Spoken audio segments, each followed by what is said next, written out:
පහුගිය 5 සහ 6 කියන දවස් දෙකේ මීගමුව බන්ධනාගාරයේ විශාල මේ ගැටුමක් ඇති වුණා. කියන්නේ පස්වෙනිදා නම් මේ ගැටුම ඇති වුණේ ඒ රැඳවියෝ කණ්ඩායම් දෙකක් අතර. ඒ ගැටුමෙන් දෙදෙනෙක් මරණයට පත් වෙලා තිබුණා. ඒ කියන්නේ දෙන්නෙක් ගහලා මේ අතිශය විශාල ප්‍රචණ්ඩත්වයක් මුදා හැරලා ඝාතනය කරලා තිබුණා. ඊට පස්සේ 28ක් මං හිතන්නේ ඒ පළවෙනි දවසේ මේ 35ක් තුවාල වෙලා තිබුණා. ඒ පස්වෙනිදා. ඒ කියන්නේ පස්වෙනිදා මං හිතන්නේ දවල් 11ට විතර ආරම්භ වෙච්චි ගැටුමක් මේ දෙපිරිසක් අතර. ඒකේ අවසාන ප්‍රතිඵලය තමයි හවස වෙනකොට අපි දැනගත්ත දෙන්නෙක් ඝාතනය වෙලා 35ක් තුවාල වෙලා මේගමුව රෝහලට ඇතුළත් කළා කියන එක. එතකොට එතෙන්දී බන්ධනාගාර නිලධාරීන්ට ප්‍රශ්නයක් වෙලා තිබුණේ නැහැ. වුන් ප්‍රහාරයට ලක් වෙලා තිබුණේ නැහැ. පස්වෙනිදා රාත්‍රියේ ආණ්ඩුව කිව්වේ මේ ගැටුම මේ දෙපාර්ශ්වය අතර ඇතිවෙච්ච ගැටුම සම්පූර්ණයෙන්ම විසඳලා තියෙන්නේ. දැන් මේ මිගමුව බන්ධනාගාරයේ යථා තත්ත්වයට පත් වෙලා තියෙන්නේ කියන එක තමයි කිව්වේ. ඒ කියන්නේ එදා මේ දෙදෙනෙක් මරණයට පත් වෙලා මේ වගේ 35ක් තුවාල වෙච්ච සිද්ධියේදී අපි රාත්‍රී වෙනකොට අපි දැනගත්තේ බූරුමූණ කියන පාතාල කියන සංවිධානාත්මක අපරාධකරුවාට සහාය දක්වන කටුවැල්ලේගම සුරේෂ් කියන. ඒ කියන්නේ මේ කටුවැල්ලේගම සුරේෂ් තමයි මේක ලීඩ් කළා කියලා ආණ්ඩුව පැත්තෙන් කිව්වේ. ඒ ලීඩ් කරන්න හේතුව තමයි බන්ධනාගාරය ඇතුළේ ඉන්න තවත් මේ රැඳවියෝ කණ්ඩායමක් බන්ධනාගාර නිලධාරීන්ට ඔත්තු සපයලා තියෙනවා කියන සැකේ උඩ තමයි මේ සුරේෂ්ලා ඒ කණ්ඩායම එකතු වෙලා අර ඔත්තු සැපෙව්වා කියන කණ්ඩායමට එක්ක ආරවුලක් හදාගෙන උන්ට පහර දීලා තියෙන්නේ කියන එක තමයි ඒ පස්වෙනිදා රාත්‍රිය වෙනකොට ආණ්ඩුව පැත්තෙන් අපිට ඇහිච්ච දේ. ආණ්ඩුව පැත්තේ කිව්වේ ඒකයි. ඒ කියන්නේ මේ අපි දන්න බූරුමුණ කියන සංවිධානාත්මක අපරාධකරුවා මිනිමරුම් විශාල ප්‍රමාණයකට ඔහු වග කියන්න ඕනි කියලා මේ විශාල චෝදනාවක් තිබෙනවා. නඩු විශාල ප්‍රමාණයක් අධිකරණවල ඔහුට විරුද්ධ විභාග වෙමින් තියෙනවා. ඉතින් එතකොට ඔහු බන්ධනාගාරයේ ඉන්නේ. ඔහු තමයි ඔහුගේ සගයෙක් වෙච්චි මෙන්න මේ සුරේෂ් කියන කෙනා තමයි මේක ලීඩ් කරේ. ඒ පහ මේ දෙවන්ත ප්‍රචණ්ඩත්වයක් මුදා හැරලා තින්න හේතුව තමයි මේ කුඩු වගේ දේවල් ගැන මේ බන්ධනාගාරය ඇතුළට යන කුඩු වගේ දේවල් ගැන දුරකථන පාවිච්චි වගේ දේවල් ගැන නිලධාරීන් හොර රහසේ දැනුවත් කළා නිලධාරීන්ට ඔත්තු දුන්නා කියන එක තමයි මේ ගැටුමට හේතුව කියන එක තමයි ආණ්ඩුව පැත්තෙන් බන්ධනාගාරය පැත්තෙන් අපිට පස්වෙනිදා රාත්‍රිය වෙනකොට ආවේ. ඒතර ඒ අනිත් පැත්තෙන් කියවිච්ච දෙයක් තමයි ඒ කියන ගමන් කිව්වා දැන් මේ ගැටුම සම්පූර්ණ මඩ පවත්වලා තියෙන්නේ. දැන් බන්ධනාගාරය සුපුරුදු විදිහට ක්‍රියාත්මකයි. දැන් මෙතනින් එහාට කිසි ප්‍රශ්නයක් නැහැ කියලා. දැන් එහෙම කියලා හැබැයි පහෝදා උදේ ඒ කියන්නේ 6 වෙනිදා උදේ වෙනකොට අපිට නැවත ආරංචි වෙනවා. විශාල අර මේ පස්වෙනිදා තිබිච්ච ගැටුමට වඩා විශාල ගැටුමක් මේ බන්ධනාගාර පරිශ්‍රය ඇතුලේ ඇති වෙලා තියෙනවා කියලා. හැබැයි ඒ ගැටුම දැන් අපිට දැනගන්න තියෙන විදිහට අර පළවෙනි දවසේ බන්ධනාගාරයේ රැඳවියෝ දෙපිරිසක් අතරින් ගැටුම ඇති වුණේ. ඒ කියන්නේ මත්ද්‍රව්‍ය අපි මෙහෙම හිතමු බන්ධනාගාරයට මත්ද්‍රව්‍ය ගෙනල්ලා ජාවාරම් කරන පිරිස සහ ඒ මත්ද්‍රව්‍ය බන්ධනාගාරය ඇතුළට එන විදිහ දැක්ක ඒ ගැන තොරතුරු තිබිච්ච ඒ තොරතුරු බන්ධනාගාර නිලධාරීන් අතර පත් කරපු තවත් පිරිසක් අතර තමයි ඒ පළවෙනි දවසේ ගැටුම ඇති වුණේ. ඒ ගැටුමේ ප්‍රතිඵලයක් විදිහට තමයි දෙන්නෙක් ජීවිතක්ෂයට පත් වුණේ. 35ක් තුවාල වෙලා මීගමුව රෝහලට ඇතුල් සහ කොළඹ ජාතික රෝහලටත් මං හිතන විදිහට දෙන්නෙක් තත්ත්වය බරපතල නිසා ඇතුල් කරලා තිබුණා. එතකොට ඒක තමයි ඒ පළවෙනි දවසේ தත්ත්වය. හැබැයි මේ දෙවෙනි දවසට වෙනකොට මේක වෙනස්.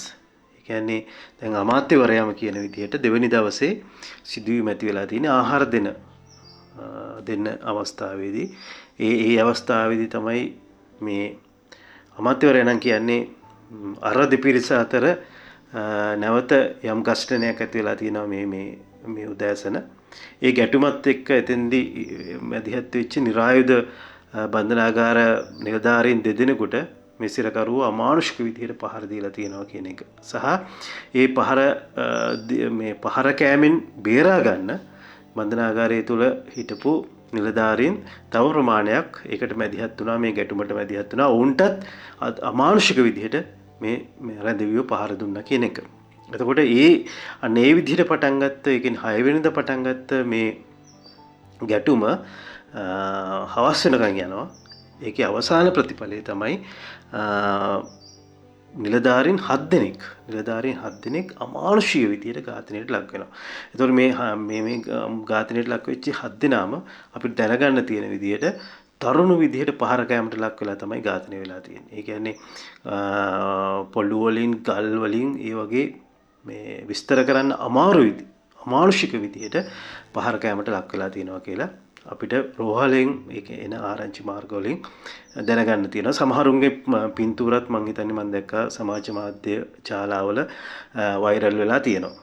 එතකොට ඒ දෙවෙනි දවසේ මේ ගැටුමත් එක්ක 7 දෙනෙක් මිය යනවා.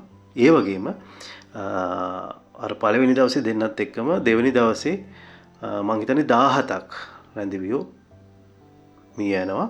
ඒතකොට සම්පූර්ණ රැඳවියන් මේ දවස් දෙකේදී 19ක් මිය ගිහින් තියෙනවා දැන්.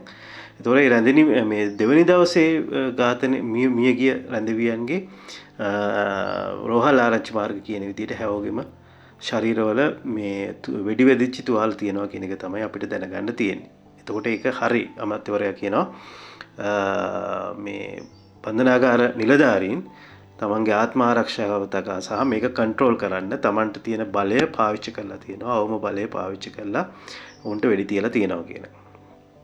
අපි දැක්ක අර වෛරල් වෙන වීඩියෝ එකක් තියෙනවා. එළියේ ඉන්න මේ ස්ටීෆ් නිලධාරියෙක්, පොලිස් නිලධාරියෙක් ගන් එක ඇතුළට දාලා ෆයර් කරනවා, වෙඩි තියනවා.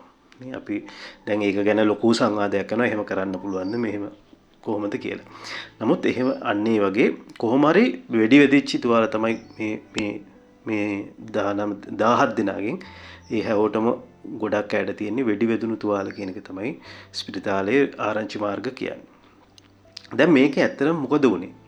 පළවෙනි දවසේ ඇත්තටම මේ ගැටුම මැඩ පවත්වන්න බලධාරීන් කටයුතු කරේ නැද්ද? මෙන්න මේක තමයි තියෙන ගැටලුව. දැන් අපිට කිව්වනේ පස්වෙනිදා රෑ අපිට ආණ්ඩුව පැත්තෙන් අපිට දැනගන්න තිබිච්ච දේ තමයි මීගමුව බන්ධනාගාරයේ කිසි ප්‍රශ්නයක් නැහැ. ඒක පාලනය කරලා තියෙන්නේ කියන එක. නමුත් දැන් අපිට එළියට එන කතන්දර අනුව නැහැ මේ අලුයට ගිනි. කියන්නේ මේ දෙපිරිසක් අතර විශාල ප්‍රශ්නයක් තමයි මේ පස්වෙනිදා උදේ ඇති වෙලා තිබුණේ. දවල් වෙනකොට එක පාර්ශ්වයක දෙන්නෙක් ඝාතනයට ලක් වෙලා. එතකොට මේ ඝාතනයටත් ලක් වෙලා තව 35ක් තුවාලත් වෙලා. එතකොට ඒ වගේ තත්ත්වයකදී මේ රාත්‍රිය වෙනකොට මේක නිවිලා සමතේකටපත් වෙන්න පුළුවන්ද? බන්ධනාගාර නිලධාරීන් කිව්වට. සාමාන්‍ය නම් මෙවැනි තත්ත්වයක් වුණහම මේ දෙපාර්ශ්වයක් අතර මේ වගේ ගැටුමක් ඇති වුණහම මේ එක පාර්ශ්වයක් බොහෝ වෙලාවට වෙනත් බන්ධනාගාරවලට මාරු කරලා යවනවා. මොකද අපි සාමාන්‍යයෙන් දන්න දෙයක්නේ ගින්දරක් නිවුනට ඒ අලුයට තව ගිනි පුළුඟු තියෙන්න පුළුවන්. ඒව එකට එකතු වුණහම මේ නැවත විශාල ගින්නක් හටගන්න පුළුවන්. ඒක ඒකට මේ මහා ලොකු දැනුමක් අවශ්‍ය නැහැ. ඒක තේරුම් ගන්න. ඒක ඉතා සරල කතාවක්. හැබැයි මේ සරල දේ පවා මං හිතන්නේ බන්ධනාගාර නිලධාරීන් මේ අවස්ථාවේදී නොතකා හැරලා තියෙනවා කියන එක තමයි පේන්නේ. සහ අපිට අහන්න දකින්න ලැබෙන්නේ. අනිත් පැත්තෙන් අපිට තව සමහර වාර්තාවල කියවෙනවා මේ රාත්‍රී කාලේ මේ සිරකරුවන් ඒ කියන්නේ මේ දවල් දවසේ මේ ගැටුම අවස්ථාවේදී මේ සිර කුටි කඩලා ඒව ඉප්පු කල්ලා දොරවල් කල්ලා එහෙම විශාල හානියක් කරලා තියෙනවා. නමුත් ඒවා හවස් වෙනකොට නිවැරදි කරලා නැහැ. ඔවුන් නිලිමහනේ නිකන් නිදහසේ රාත්‍රිය ගත කරලා තියෙනවා කියන එක. ඒ කියන්නේ ඔවුන් අපි කියන්නේ ඔවුන් ඉන්න සිරකුටි වලට දාලා වහලා දාපු තත්ත්වයක් රාත්‍රියේ තිබිලා නැහැ කියලා. මේවා දැන් විමර්ශනය කරනවා. CID එකත් මේ ගැන විමර්ශනයක් කරනවා. මම හිතන්නේ CCD එකත් විමර්ශනයක් කරනවා. අනිත් පැත්තෙන් දැන් ජනාධිපතිවරයා සහ අමාත්‍යවරයා මේක ගැන හොයන කමිටුවක් පත් කරලා තිනවා. මේ සහ බන්ධනාගාර දෙපාර්තමේන්තුවත් අභ්‍යන්තරයෙන් පරීක්ෂණයක් කරනවා කියලා අමාත්‍යවරයා කියනවා. එතකොට මේ ඒ වැඩි මේක අනාවරණය වෙයි. එතකොට අපිට දැනගන්න තියෙන කාරණේ නම් එහෙම රාත්‍රියේ මේගොල්ලෝ එහෙම නිදහසේ ඉඳලා තියෙනවා කියලා එහෙම ආරංචිකුත් තියෙනවා. ඒක ඇත්ත නැත්ත මම හිතන්නේ ආණ්ඩුව ප්‍රකාශ කරන්න ඕනේ. කොහොම හරි අපිට තියෙන ගැටලුව ඇයි මේක මෙච්චර අඩු තක්ෂේරුවක හිටියේ? ඇයි බන්ධනාගාර දෙපාර්තමේන්තුවේ නිලධාරීන් මේක විසඳුවන්නම්? අඩුම ගානේ අපිට රැයක් තිබුණානේ.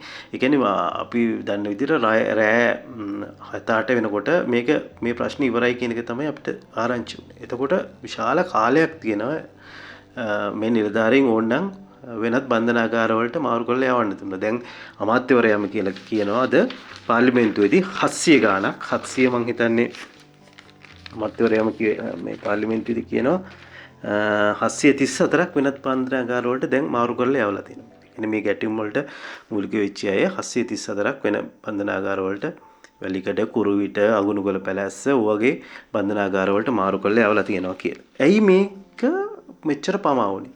ඊට කලින් දවසේ 5 වෙනිදා රාත් කියන්නේ මේ 6 වෙනිදා 5 වෙනිදා රෑ 6 වෙනිදාට එළි වෙන ඒ රාත්‍රියේ ඇයි මේ තීරණය ගත්තේ නැත්තේ? අන්න ඒක ඉතාමත්ම බරපතල ප්‍රශ්නයක්. ඒ කියන්නේ දෙන්නෙක් විශේෂයෙන් මතක් කරන දෙන්නෙක් මරණයට පත් වෙලා ඉන්න තත්ත්වයක් උඩ ඇයි ඒ වගේ තීරණයක් ගන්න බැරි වුණේ ආණ්ඩුවට? නේ? දැන් සමහරු කියනවා මේ අවස්ථාවේදී බන්ධනාගාර බාර අමාත්‍යවරයා මේ හර්ෂණ නානායක්කර් මහත්තයා සම්බන්ධ කරගන්න බැරි වුණා මේ කතා කරන්න සහ ඔහු දුරකථනයෙන් තමයි මේ වරින් වර සම්බන්ධ වුණේ කියන එක. ඒ කියන්නේ මේක මේ මෙහෙම ආරංචි තියෙනවා. අනිත් පැත්තෙන් විපක්ෂයේ චෝදනා කරනවා මේ දවස්වල හර්ෂණ නානායක්කාරට මේව විසඳන්න වෙලාවක් නැහැ. ඔහු 22 වෙනි ආණ්ඩුක්‍රම ව්‍යවස්ථා සංශෝධනය මේ හදන හැටි ඒක කොහොමද කරන්න කියන කල්පනා කරනවා. ඒ සාකච්ඡාවල ඉන්නේ කියන එක. කොහොම වුණත් බන්ධනාගාර දෙපාර්තමේන්තුවෙනුත් වෙන ආරංචි අපිට දැනගන්න තියෙන විදිහට බන්ධනාගාර අමාත්‍යවරයා දැන් මොන කතන්දර කිව්වත් මේකට 5 වෙනිදා හවස සහ ඒ 5 වෙනිදා රාත්‍රියේ සහ 6 වෙනිදා එළි වෙන මේ කාලය තුල මැදිහත් වීම කරලා නැහැ. ඒ කරලා තියෙනවා නම් ඉතාමත් අවම මැදිහත් වීමක් තමයි කරලා තියෙන්නේ. ඉතින් ඒ පියවර ගත්තේ නැති එකේ ප්‍රතිඵලය තමයි 6 වෙනිදා උදේ මේක නැවත ගින්දර ඇවිලෙන්නේ. එතකොට 6 වෙනිදා මෙතෙන්දී මේගොල්ලෝ කෙලින්ම ගැටුම හදාගෙන තියෙන්නේ බන්ධනාගාර නිලධාරීන් එක්ක. බන්ධනාගාර නිලධාරීන් දෙදෙනෙකුට ඉතා මානුෂික විදිහට පහර දීලා තියෙනවා. ඒකට රියැක්ෂන් එකක් විදිහට තමයි බන්ධනාගාර නිලධාරීන් මෙතෙන්ට මැදිහත් වෙන්නේ කියලා ආණ්ඩුව පැත්තෙන් කියනවා. අනෙක් පැත්තෙන් මේ සිරකරු අයිතිවාසිකම් වෙනුවෙන් පිනේ හිටන කණ්ඩායම් මේ බන්ධනාගාර මේ වැඩ කරන සිස්ටම් එක ගැන යම් දැනුමක් තියෙන ලංකාවේ එහෙම අය කියපු දෙයක් තමයි මට මෙතනදී දැන් සාමාන්‍යයෙන් මේ වගේ සිද්ධියක් සිද්ධ වුණාම ලංකාවේ බන්ධනාගාර සම්ප්‍රදාය ඇතුලේ තියෙන දෙයක් තමයි කාලයක් තිස්සේ පවත්වාගෙන යන දෙයක් තමයි පහුවදාට මේ ගැටුමට සම්බන්ධ වෙච්ච පාර්ශවවල ඒවා ලීඩ් කරපු මිනිස්සු අල්ලගෙන ගෙනල්ලා හුදකලා කරලා උන්ට දැවැන්ත ප්‍රචණ්ඩත්වයක් මුදා ඇරලා උන්ට හොඳටම ගහනවා කියන එක. එතකොට මෙතනත් මේ 6 වෙනිදා උදෑසන අර 5 වෙනිදා රාත්‍රියේ 5 වෙනිදා දවල් මේ ගැටුමට මැදිහත් වෙච්චි මේ ගැටුමට නායකත්වයේ දුන්නු පිරිස් ගෙන්නලා ඔවුන්ට පහර දෙන සැලැස්මක් තිබුණා. ඒක මේ රැඳවියෝ දැනගත්තා. ඒකත් එක්ක තමයි මේ ගැටුම මේ රැඳවියෝ මේ ගැටුම හදාගත්තේ කියන එක.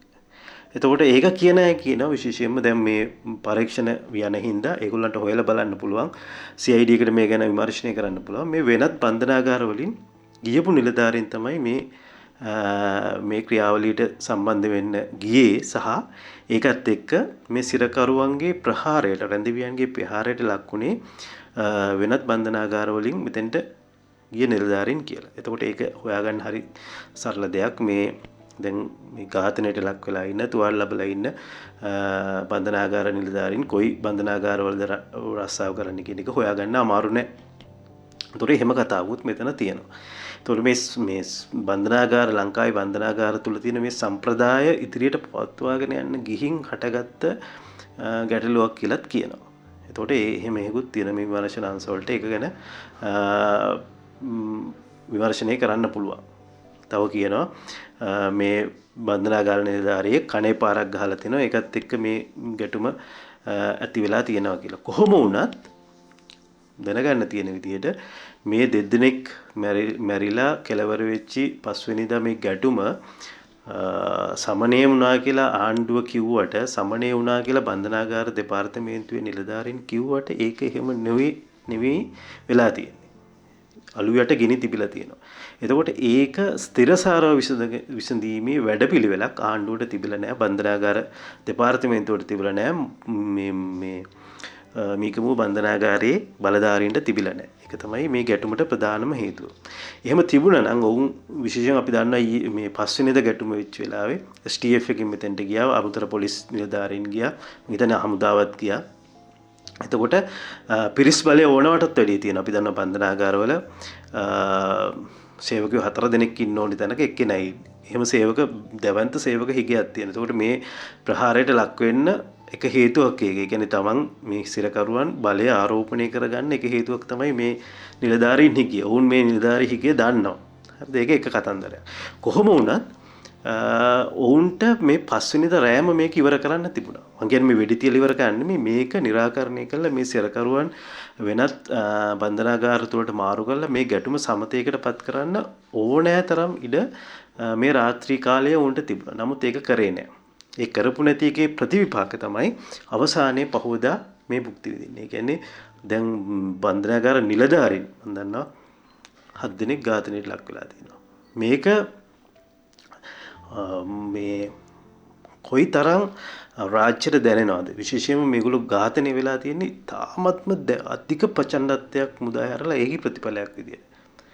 සමහරුන්ගේ මේ සිරුරු දිහා බලන්න බෑ. ඒ තරම් විකෘති වෙලා. ඒ කියන්නේ ඒ තරම් පහර දීලා. එතකොට මොන තරම් වෛරයකින්ද මේ ප්‍රහාර එල්ල කරලා තියෙන්නේ? නේ? මොන තරම් වෛරයකින්ද මේ ප්‍රහාර එල්ල කරලා තියෙන්නේ? ඉතින් ඒ නිසා මං හිතන්නේ මේ බන්ධනාගාර දෙපාර්තමේන්තුවට මේ චෝදනාවෙන් ගැලවෙන්න හරි අමාරුයි. අපි දන්නවා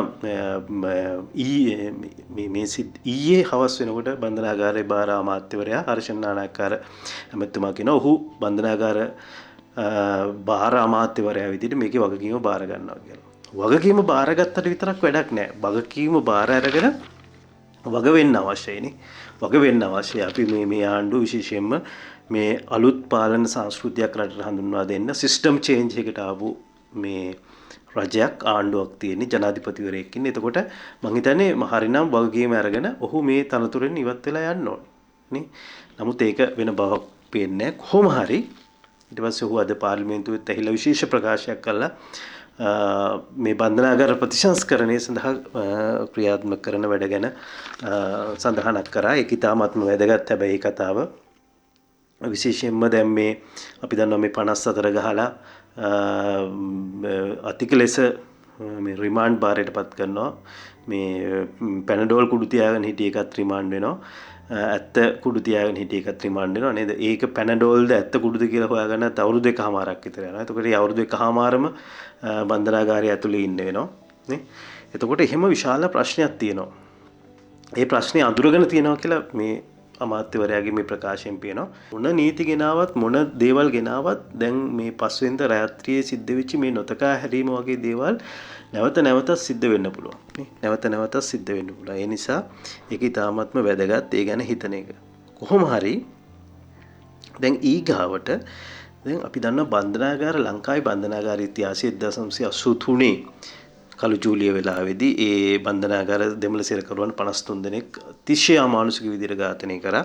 දවස් දෙකක් ඇතුළත ජූලි 25 සහ 27 කියන 1983 ජූලි 25 හා 27 දෙමළ රැඳ මේ කියන්නේ ත්‍ස්තවාදී වැළැක්වීමේ පනත යටතේ රඳවාගෙන හිටිය දෙමළ රැඳවියන් 53ක් ඝාතනය කරා සිංහල රැඳවියන් විසින්. ඒකට බන්ධනාගාර නිලධාරීන් සහාය දුන්නා කියලා. ඒ කියන්නේ ඒ කුටි අරලා උන්ට මේ පහර දෙන්න අවකාශ සැලැස්සුවා කියන විශාල චෝදනාවක් තියෙනවා. ඊට පස්සේ 1997 අපි දන්නවා කළුතර අධ්‍යාරක්ෂිත බන්ධනාගාරයේ දෙමළ රැඳවියන් සිරකරුවන්ට එරෙහිව සිංහල සිරකරුවන්ගෙන් රැඳවියන්ගෙන් ප්‍රහාරයක් එල්ල වෙනවා. එතනදිත් දෙමළ රැඳවියන් 3 දෙනෙක් මරණ ඝාතනයට ලක් වෙනවා. ඊට පස්සේ අපි දන්නවා කෘප් ප්‍රකට 2012 වැලිකඩ සංහාරය මේකෙදිත් අපි ඒක කතා වෙනවා. ඒ සංහාරයේදී අපි දන්නවා පෝලිං ගස්සල ඔලුවට වෙඩි තිබ්බ කියලා 27 දෙනෙක් ඝාතනයට ලක් කරනවා. ලිස්ට් එකකට කතා කරලා එහෙම කියලා අපි මේ ඕනි තරම් මේවා ගැන කතා කරලා තිනවා. ඊට පස්සේ 2020 නොවැම්බර් 29 කොවිඩ් වසංගතය වසංගතයෙන් තමන් ආරක්ෂා කරලා දෙන්න ඒ කියලා මේ පරීක්ෂණ කොවිඩ් පරීක්ෂණ වැඩි කරන්න ඊට පස්සේ තමන්ට හොඳ කෑම වේලක් දෙන්න පහසුකම් වැඩි කරන්න කියලා උද්ඝෝෂණය කරා කියලා අපි දන්නවා නිරායුධ රන්දිවියන්ට වෙඩි තිබ්බා මහර බන්ධනාගාරයේ එතනදිත් මේ රන්දිවියන් 11 දෙනෙක් ජීවිතක්ෂයට වෙනවා. වැලිසර මහේස්ත්‍රාත්වරයා පස්සේ කියනවා මේක මේ අවම බලය පාවිච්චි කිරීමක් නෙමෙයි මේක කෙලින්ම වෙඩි තබා කරපු ඝාතනයක්. වහාම මේකට සම්බන්ධ බන්ධනාගාර නිලධාරීන් අත්අඩංගුවට ගන්න කියලා. නමුත් ඒවා සිද්ධ වෙන්නේ නැහැ. එතකොට ලංකාවේ මේ බන්ධනාගාර ඉතිහාසයේ මෙන්න මේ වගේ කළු ඉතිහාසයක් තියෙනවා. ලංකාවේ කියන්නේ අර සිරකරුවොත් මිනිස්සුය කියලා අපි දන්නා බොරැල්ලේ බන්ධනාගාර ඉස්සරහ ගාලා තියෙනවා. බොරැල්ලේ මේ බන්ධනාගාර ඉස්සරහ අපි හැවෝම මේක කියනවා මිනිස්සුયો කියලා. නමුත් අපි ඒක පිළිගන්න જાතියක්ද කියන ප්‍රශ්නය අපිට තියෙනවා මේ බන්ධනාගාර තුල නිරන්තරයෙන් සිද්ධ වෙන දේවල් වලින්. අගුණ අපි දැක්කා මේ යහපාලන කාලේ අගුණකල පැලැස්සේ ඔය තලතාතු කෝරළ අධිකරණ ඇමතිවරයා බන්ධනාගාර ඇමතිවරයා වගේ ඉන්න කාලේ පෝලිං කරලා දැවන්ත ප්‍රචණ්ඩත්වයක් මුදා හරිනවා. CCTV ඒවා එළියට ගිහින් තිබුණා. මේ වගේ අගුණකල පැලැස්ස මාතර කුරුවිට මේ බන්ධනාගාර වලින් මේවා අපිට නිරන්තරව වාර්තා වෙමින් තියෙනවා. මේවා ඉතා හොඳ තත්ත්වයක් නෙමෙයි. ඉතින් මේ හින්දා මේක මං කියන අලුත් දෙයක් නෙමෙයි ලංකාවේ බන්ධනාගාර සංස්කෘතියට ලංකාවේ දේශපාලනයට ලංකාවේ සමාජ මේ කතන්දරයට අලුත් දෙයක් නෙමෙයි. හැබැයි අපි මේවා ගැන අලුතෙන් හිතන්න ඕනි. ඒක සමහර වෙලාවට අර ඇමතුමාගේ කතාව වුණත් වෙනවා මේ අපි යම් නීති ප්‍රතිසංස්කරණ ගේන්න උත්සාහ කරනවා කියන එක ඉතාමත්ම හොඳයි. ඒක කරෙන්න ඕනි. මේ හැබැයි මෙතන ප්‍රධානම ප්‍රශ්නය විශේෂයෙන්ම මේ රැඳවියෝ මෙච්චර ප්‍රචණ්ඩ වෙන්න ප්‍රධානතම ප්‍රශ්නේ තමයි අවම පහසුකම් මේ බන්ධනාගාර තුල තියෙන. ඒ කියන්නේ 11000ක් ඉන්න ඕනි තැන 41000ක් රැඳවියෝ ඉන්නවා. දැන් හිතන්නකො 11000ක් ඉන්න තැන 41000ක් ඉන්නකොට තත්ත්වය කොහොමද කියලා. මේ සැමන්ටින් හසුරුවනවා වගේ තමයි මේ සිරකුටි වල මේගොල්ලෝ ඉන්නේ නේ. වැලිකඩ බන්ධනාගාරයේ ධාරිතාවය 1174යි 3800ක් ඉන්නවා. ඊට පස්සේ කොළඹ රිමාන්ඩ් බන්ධනාගාරයේ ධාරිතාව 310යි රැඳවියෝ 2126ක් ඉන්නවා. ඊගාට මැගසින් බන්ධනාගාරයේ ධාරිතාව 608යි රැඳවියෝ 2600ක් ඉන්නවා. රයිට්. ඉතින් මෙන්න මේක තමයි තත්ත්වය. එතකොට මේ සමීප ආරක්ෂක පහසුකම් ආහාර මේ හැම දෙයක්ම විශාල ප්‍රශ්නයක් වෙලා තියෙනවා. නේ. එතකොට මේකට හේතුව මොකක්ද? මේකට හේතුව තමයි දැන් මේ 41000ක් සිරකරුවෝ ඉන්න තැන 20000ක්ම ඉන්නේ අපිට දැනගන්න තියෙන විදිහට භාගයක්ම ඉන්නේ. මං හිතන්නේ ඊටත් වඩා වැඩි වෙන්න පුළුවන්. අප දෙන්න පුළුවන් වැඩි කරපු අය අප දීලා නිදහස් කරලා ගෙදර යවන්න පුළුවන්. ඊට පස්සේ නඩුව අරගෙන යන්න එකනේ තියෙන්නේ. එහෙම ගෙදර යවන්න පුළුවන් කට්ටිය. ඒ රැඳවියෝ 20000ක් විතර එහෙමයි ඉන්නේ. එතකොට එතන තියෙන ප්‍රශ්නේ තමයි මේ රස පරීක්ෂක දෙපාර්තමේන්තුවේ රස පරීක්ෂක වාර්තා ප්‍රමාද වීම වගේ දේවල් තියෙනවා එතන. ඒ පිටිපස්සේ ඒවා තියෙනවා. ඒ කියන්නේ අපේ නීති සංශෝධනය කියන්නේ අපි අර මේ ඉහළ අධිකරණයකින් අප ගන්න ඕනි වගේ දේවල් එතන තියෙනවා. හැබැයි අනිත් පැත්තෙන් අපේ ජානගත ප්‍රශ්නකුත් මෙතන තියෙනවා. ඒ තමයි අපි හැම වෙලාවෙම කැමති අපේ තරහකාරයෙක් උනත් මේ වකරි ප්‍රශ්නයකට මැදි වුණා අපි කියන්නේ ඔක දවස් 14ක් යවන්න ඕනේ කියලා. ඒ කියන්නේ අපි කැමති කවුරු හරි බන්ධනාගාරයට ගිහින් මේ බන්ධනාගාරයේ රිමාන්ඩ් වෙනවා නම් අපි හරි කැමති. ඒ මොකද අපි දන්නවා බන්ධනාගාරය කියලා කියන්නේ මේක ඇහිලා දඬුවම් ස්ථානයක්.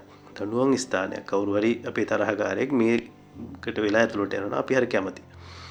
ලංකාවේ නීතියේ තියෙන රිමාන්ඩ් කරනවා කියන්නේ මේ ව්‍යතිරේකය. මේ නිදහස් කිරීම තමයි අපදීම තමයි රීතිය. හැබැයි ව්‍යතිරේකය තමයි රිමාන්ඩ් කිරීම. හැබැයි අපේ හැම වෙලාවෙම තියෙන්නේ රිමාන්ඩ් කිරීම. අපි අපදෙන්න පුළුවන් වරදකට මේ අධිකරණයට ගියත් ගොහෝ දුරට කොහොම හරි කරලා රිමාන්ඩ් කරනවා. අනිත් පැත්තෙන් නීතිඥයොත් තර්ක කරන්නේ කොහොම හරි රිමාන්ඩ් කරන්න. පොලිසිය පැත්තෙනුත් අපි මහන්සි වෙලා සල්ලි දීලා මොහොම හරි කරලා අපදීමට විරුද්ධත්වය ගන්නවා. ඉතින් එහෙම අපිට මේ චාන වලින්ම ඇහිලා තියෙනවා එහෙම එකක්. ඒ කියන්නේ පොඩි මිනිස්සු රිමාන්ඩ් කළා මේ අපි දන්න රිමාන්ඩ් කළාන් ඒක ASCII තියෙන தත්ත්වය ඒ හින්දම තමයි අපි කැමති රිමාන්ඩ් කරනවට එහෙම මූ ගිහින් ඇතුළට දවස් 14ක් කට්ට කාලා වරෙන් ඒ කියන පොඩි කුරිරු සතුටක් තියෙනවා. අන්නේ ඒකත් එක හේතුවක් මේ බන්ධනාගාර ගැටුම් වලට. අනිත් පැත්තෙන් අපි දන්නවා බන්ධනාගාර කියලා කියන්නේ මේ බන්ධනාගාර හදලා තියෙන්නේ කවුරු හරි සමාජයේ තියෙන සම්මත නීතීන් වලට පිටින් වැඩ කරනවා නම් සමාජයට කවුරු හරි කරදරකාරයෙක් වෙනවා නම් අර මේ රාජපක්ෂ පවුල ඓතිහාසිකව මේ සමාජයට කරදරකාරයෝ වුණානේ අන්නේ වගේ මේකට කරදරකාරයෝ ඉන්නවා නම් ඒගොල්ලෝ පොඩ්ඩක් ටික කාලයකට ඈත් කරලා තියෙනවා. ඒ ඈත් කරලා තියෙන ගමන් බලනවා මේකට ආපහු හදලා ගන්න පුළුවන්ද පුනරුත්ථාපනය කරලා ගන්න පුළුවන්ද කියලා පොඩි try එකක් දෙනවා.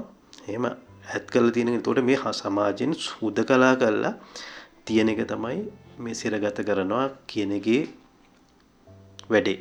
රිමාන්ඩ් කරනවා කියන එක ඒක වෙන එකක්. මේ හැබැයි රිමාන්ඩ් කරන එකෙත් සමහර වෙලාවට ඔය මේ සමහර අවස්ථාවලදී ඒ සැකකරුවගේ ආරක්ෂාව සඳහා ආරක්ෂාවටත් ඒක හේතුවක් වෙනවා රිමාන්ඩ් කිරීම. ඒ කියන්නේ සමහර ගැටුම් සිද්ධ වුණා බස් රථ අනතුරක් වගේ දෙයක් වුණා මිනිස්සු වෛරයෙන් ඉන්නේ යම් කාලයක්. ඒතකොට ඒ කාලය ඇතුළත මේ රිමාන්ඩ් එකේ ඉඳලා ආවම පොඩි chance එකක් තියෙනවා. ඒතකොට ඒක වෙන කතන්දරයක්. නමුත් මෙතන අපි තාමත්ම දරුණු විදිහට හිතන්න ඕනි මේ විශාල දරා ගන්න බැරි ප්‍රමාණයක් මේ සිරකඳුරු වලට ගාල් කරලා තියෙන එකෙන් විශාල ප්‍රශ්නයක් මේ සමාජයට ඇති වෙලා තියෙනවා කියන එක. එතකොට ඒක මං හිතන්නේ අපේ චානගත උරුමයක්. අපි හිතන්නේම දැන් මේ දවස් 14ක් ගිහින් ඉන්න ඕනි කියලා. ඉතින් අනිත් පැත්තෙන් දැන් මේ වගේ විශාල බන්ධනාගාරවල 40 ඒ කියන්නේ 11000ක් ඉන්න ඕනේ දැන් 41000ක් ඉන්නවා. විශාල මේ ඉහළ යෑමක්. ඒ වගේම බන්ධනාගාර නිලධාරීන් 4ක් ඉන්න ඕනි තැන එක්කෙනයි ඉන්නේ. එතකොට ඒ වගේ විශාල පුරප්පාඩු ටිකකුත් තියෙනවා. එතකොට එහෙම වුණහම් බන්ධනාගාර වල වැඩ කරන අයටත් මේක මාර මානසික ප්‍රශ්නයක්. ඒක එතකොට මේ තමන්ගේ රාජකාරිය හොඳින් කරගන්න බෑ. අනිත් පැත්තෙන් රැඳවීනුත් දන්නවා අපිට වැඩිය පිරිස් බලය අඩුයි. ඒ හින්දා අපිට මේකේ සත්තමක් දාගෙන මේකේ ඉස්සරහට ඉන්න පුළුවන් කියලා.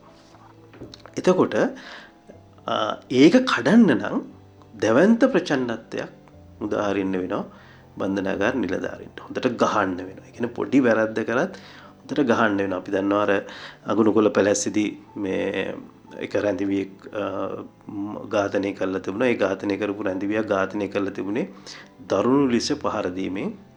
ඒ රැඳිවියාගේ දුව මම හම්බුණාන් එයා කිව්වා එක අවස්ථාවකදී තාත්තා කිව්වා එයාට හොඳටම ගහලා තිබුණා. ඒ ගහන්න හේතුව මොකද්ද? අඹ ගහකින් අඹ ගෙඩි 100ක්ද කොහෙද කඩන්න කියපු ගහෙන් කියන්නේ අපි අඹ ගෙඩි 100ක් කඩන්න කියලා බන්ධනාගාරයේ ලොක්කා කිව්වා.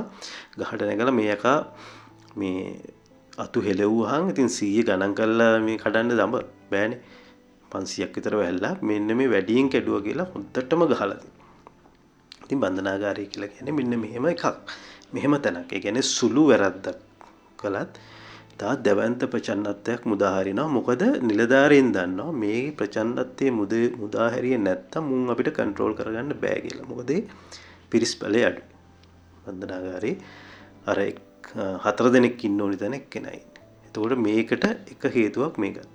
අනිත් පැත්තෙන් බන්ධනාගාර අපි මම අර කලින් කිව්ව බන්ධනාගාර හදලා තියෙන්නේ මේක සමාජයේ මොන හරි වැරද්දක් කවුරු හරි කරහන් ඌ ටික කාලයක් සමාජයෙන් ඈත් කරලා තියලා හුදකලා කරලා තියලා ඌටම මේක ගැන නැවත හිතන්න යම් අවකාශයක් හදලා ඒ හිතන්න උදව්ත් කරලා තමන්ව වෙනස් වෙන්න උදව්ත් කරලා උපදේශනෙත් කරලා තව මොන හරි මාර්ග තියෙනවා නම් මේ ඉස්සරහට යන්න ඒවත් පෙන්නලා අන්න එහෙම කරන තැනක් කියලා.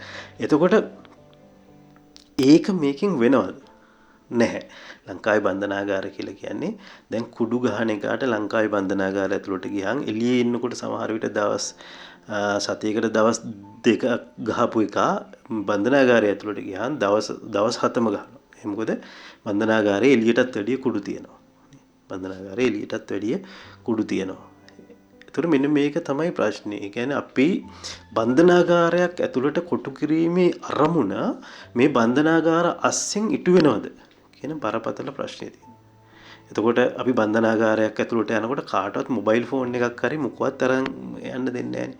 අර පහුගිය දවස්වල සුරේෂ් සලේට ප්‍රශ්නයක් ආහිලා තිබුණා ගුද මාර්ගයේ පරීක්ෂා කළා කියලා. ඒ වගේ ලංකාවේ බන්ධනාගාර වලට ඇතුළට යනකොටත් මුළු සම්පූර්ණ ඇඳුම් ගලවලා ගුද මාර්ගය, යෝනි මාර්ගය මේ හැම එකක්ම හිල් තියෙන ඒවා සේරම පරීක්ෂා කරලා තමයි ඇතුළට යවන්නේ.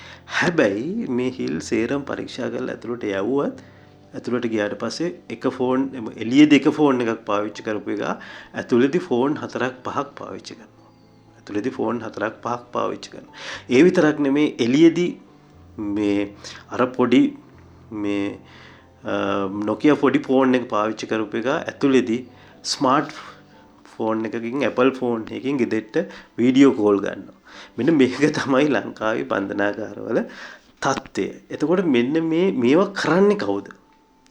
මේ දැන් මම හිතන්නේ මේ රැඳෙවියෝන්ගේ මේ ඉන්න මේ සමීපතම මිනිස්සු දෙමව්පියෝ මේ බලන්න යනකොට ෆෝන් ගෙනිහින් දෙනවා කියලා. මොකද බත් එකටත් මෙහෙම ඇනලා චෙක් කරලා තමයි ඇතුළට ගෙනියන්නේ. ඒතකොට ෆෝන් ගෙනියන්නේ නැහැ. මොකද ඒක අහුණත් ඒත් ප්‍රශ්නයක්. ඒතකොට ගොඩක් වෙලාවට මේ ෆෝන් ගෙනියන එක, මත්ද්‍රව්‍ය ගෙනියන එක මේවා සිද්ධ කරන්නේ බන්ධනාගාරයේ වැඩ කරන නිලධාරීන්මයි. ජේලර්ලා මේ බන්ධනාගාර නියාමකෝ මේගොල්ලොම තමයි මේවා සිද්ධ කරන්නේ. එතකොට නැවත දැන් මේ 7 දෙනෙක් ඝාතනයට ලක් වෙලා තියෙනවනේ. එතකොට මේ ඝාතනයට එක්තරා විදිහකට මේ නිලධාරීන්ම තමයි වග කියන්න ඕනේ. මොකද මේ පිරිස මේ අර කතාවක් තියෙන්නේ. උඳු වපුරලා අපිට හාල් බලාපොරොත්තු වෙන්න බෑනේ. නේ? උඳු වපුරුවොත් උඳු තමයි හම්බෙන්නේ. මේ හම්බෙලා තියෙන්නේ වපුරපු දේවල් තමයි. නේ? මෙතන සමහර විට මේ මරණයට පත්වෙච්ච ඝාතනයට ලක් වෙච්ච 7 දෙනාගෙන් කවුරුත් මේ වගේ අනීතික දේවල් කරපු නැති අය වෙන්න පුළුවන්.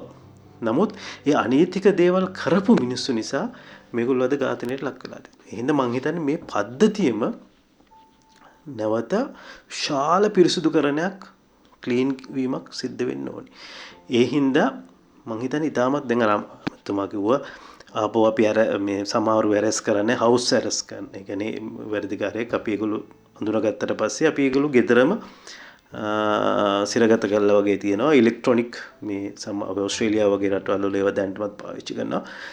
පාවිච්චි කරලා ඒ මොනිටරින් සිස්ටම් එකකින් බලනවා මේගොල්ලෝ ගෙදර ඉන්නවද එහෙම කියලා. ඒ විතරමත්ම හොඳ දේවල්. මං හිතන්නේ ඒක මේ බන්ධනාගාර ගත කරනවට වැඩිය හොඳ වෙන්න පුළුවන්. දැන් බන්ධනාගාරයට යන කුඩු කියන්නේ මේ සාමාන්‍යයෙන් කුඩු ගහලා යන එකෙක් බන්ධනාගාරයෙන් එළියට එන්නේ පාතාලෙත් එක්කත් සම්බන්ධතා හදාගෙන මේ පාතාලේ කප්පම් ගන්න මිනි මරන්න බලාගෙන තමයි පාතාල නායකයෙක් විදිහට බෞද්ධිෂ්ම වෙලා තමයි එළියට එන්නේ. ඒ වගේම කුඩු ගහන්න නැතිව යන එක කුඩුකාරයෙක් වෙලා තමයි එළියට එන්නේ. අයිස් ගහන්න නැති එක අයිස් ගහන එකෙක් විදිහට තමයි එළියට එන්නේ. ඒකට හේතුව තමයි අපේ බන්ධනාගාර සිස්ටම් එකේ මොන වැරද්ද කරලා ගියත් එකම තැන එකම මේ සෙල් එකට තමයි දාන්නේ. ඒ කියන්නේ සුදු කරපැටි හොරෙක් ගියත් ඒ කියන්නේ හොඳ ඒගොල්ලන් සමහර වෙලාවට ස්පිරිතාලේ හම්බෙන්න පුළුවන්. කොහොම වුණත් ස්ත්‍රී දූෂණය චෝදනාවට ගියත් මත්ද්‍රව්‍ය චෝදනාවට ගියත් පොල් ගෙඩියක් අල්ලලා ගියත් කොස් ගෙඩියක් අල්ලලා ගියත් එහෙම නැත්නම් ගෙදර මාලයක් හොරගම් කරලා ගියත් එහෙමත් නැත්නම් මහ බැංකු මුදල් වංචාවට ගියත් එහෙම නැත්නම් අර මේ ඩොලර් මිලියන් 2.5 වෙන දන්නේ නැති ගිණුමකට යවලා ඒ වැඩිකාරය වෙලා ගියත් කොහොම ගියත් ඒ රක්ෂිත බන්ධනාගාරගත කරලා ගියත් කොහොම ගියත් සියලු දෙනාම එක තැනකට තමයි දාන්නේ. සියලු දෙනාම එකම ඒ කියන්නේ අපේ නැහැ එහෙම කොටස් කරලා. දැන් කුරුවිට ඉන්නේ මෙන්න මේ වර්ගයේ අය. අපි ඒ කුරුවිට යවන්නේ ඒගොල්ලෝ. මේ භෝගම්බරේ ඉන්නේ මෙන්න මේ දරුණු ගණේ අපරාධකාරෝ. එහෙම සිස්ටම් එකක් නැහැ. දැන් නම් අහලා තියෙනවා ඔය වැලිසර එහෙම මේ ගිහින් දානවා සංවිධානාත්මක අපරාධ ගරුව බූස්සේ එහෙම විශේෂ ස්ථාන. මුත් ඒවා ඉතා හොඳයි. එහෙම වෙන්න ඕනි. ඒ කියන්නේ මේ කවුරු හරි රිමාන්ඩ් භාරයට පත් කරනවා නම් ඒ රිමාන්ඩ් කරන කෙනාගේ වැරද්දේ ස්වරූපය අනුව ඒ සැකයේ ස්වරූපය අනුව ඔහුට නිශ්චිත ස්ථානයක් හිමි වෙන්න ඕනි. එහෙම නැතුව බරපතල අපරාධ කරපු මිනීමරු ස්ත්‍රී දූෂක මේ එක ආස්සෙම පොල් ගෙඩි දෙකට හිරේ යන එකක් දාලා හරියන්නේ නැහැ නේ. ඉතින් හින්දා මං හිතන්නේ ඒව ගැනත් අපි හිතන්න ඕනි. දැන් අමාත්‍යවරයා කියන විදිහට නම් ගොඩක් දේවල් සංස්කරණය කරන්න ඉස්සරහට නීති එනවා. ඒක හරි. නමුත් ඒ කොහොම කිව්වත් මේ පස්වෙනිදා සිද්ධිය මං හිතන්නේ අපිට යටපත් කරන්න බෑ. එතෙන්දී හැසිරීම යටපත් කරන්න බෑ. ඒ හින්දා මං හිතන්නේ ඒව ගැන නැවත හොඳට විමර්ශනය කරලා ඒ පස්වෙනිදා යම් තීන්දුව తీරන ගත්තේ නැති අය ඉන්නවා නම් බන්ධනාගාරයේ ලොක්කෝ ඔවුන්ට විරුද්ධව විනය ක්‍රියාමාර්ග වගේම මේ ගැටුමක් වළක්වා නොගැනීම සම්බන්ධයෙන් අපරාධ චෝදනා නගන්න ඕනි. ඒවා කරන්න නැතුව මං හිතන්නේ මේ බන්ධනාගාරවල තියෙන අවලස්සන ස්වරූපය මේ තියෙන මේ චිත්‍රය වෙනස් කරන්න හරි අමාරුයි. අපි හිතනවා ඉදිරියේදී ඒක වෙනස් වෙයි කියලා.